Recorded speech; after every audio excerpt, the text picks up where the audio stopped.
Welcome to the Michigan Runner Show. Join us each time as we explore the people, the places, and the events that shape our great sport.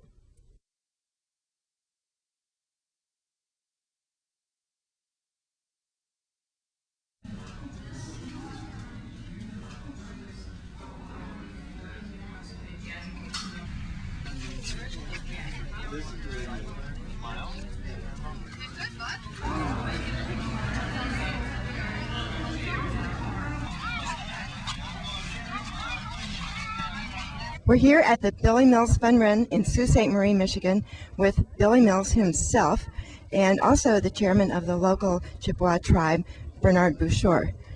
We'd like to talk a little bit about what this race means to the community here. And I understand it's been going on for about 12 years? Yes, that's correct.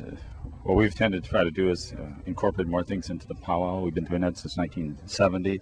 One of the things that we look at as fitness is a primary motivator for young people.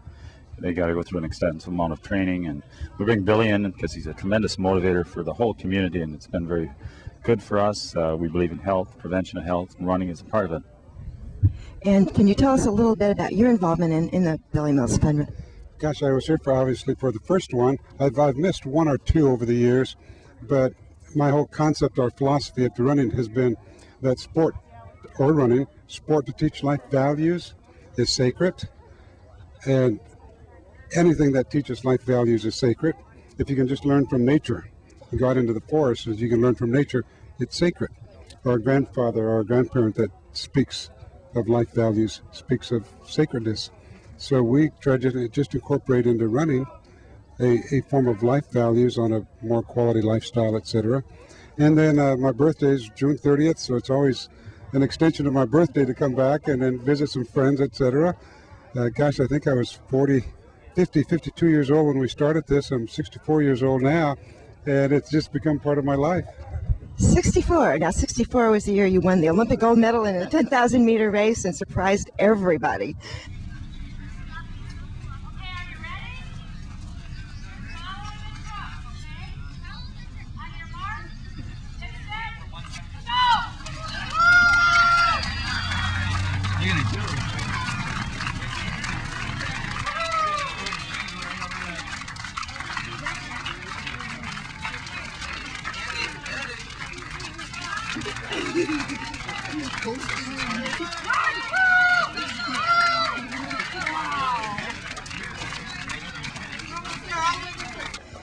Good morning.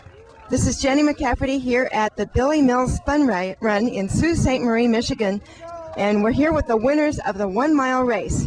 And your name is? Blaze Henning. And this is the first time you've won a 1 mile? No. Have you won other races? What would they be?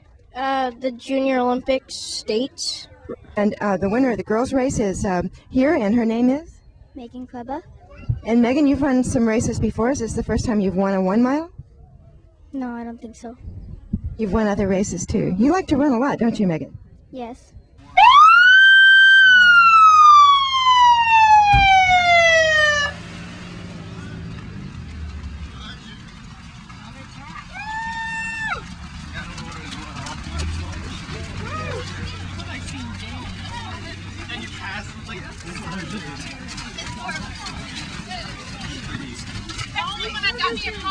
Okay.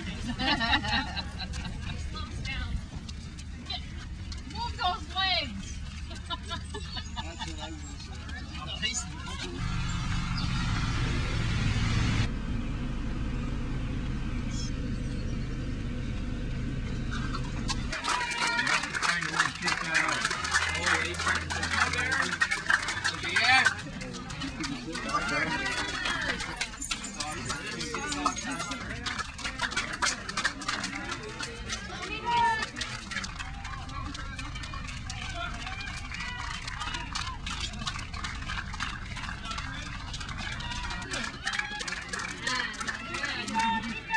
Hi, we're here at the Billy Mills Fun Run with Aaron Payment, who has had a role with the Chinogan Running Club here. Could you talk a little bit about the club and how it got started? Yes, I'm glad that you're giving us coverage too. Chinodin, which means in Ojibwe it means big win, started about 10 years ago. This is our 10th anniversary. It started, Billy Mills came and he ran in our first race and got us started and invited him to lunch. And we met with him, we talked with him about our plans for recreation long before we had our big facility and all of our recreational programming. And he wanted to help us. And he told us that if we established a running club, he would come back annually for free. So my friend and I, Kathy Belangi, put together a budget.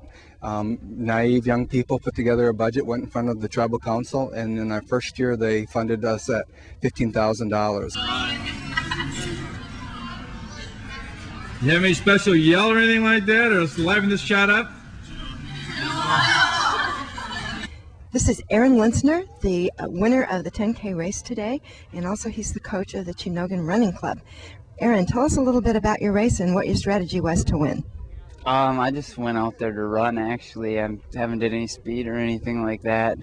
Been doing a lot of mileage, so I was just going to go and run, and felt good at 5K, and I picked it up. I saw my time was like 16:30, so I ran the second half faster in the first half. That's what I wanted to do. So, Mr. Billy Mills.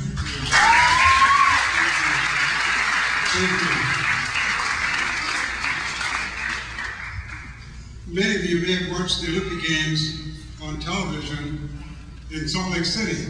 The Winter Games, during the opening ceremonies, they brought in the flag that was on top of the World Trade Center, and it was quiet. My wife and I were at the opening ceremonies. You could not hear a sound. You could hear people breathe. The young man that carried the torch in this black and white video was chosen to light the torch and open the games because he was born the same day, the same hour, within 6 or 7 kilometers of where we dropped the first atomic bomb, killing thousands of Japanese men, women, and children. He was chosen to light the torch in 1964, 20 years after the war, when the world was in peace, so the world would never forget. And it's interesting, we opened our ceremonies in Salt Lake City with the tattered flag at the top of the World Trade Center.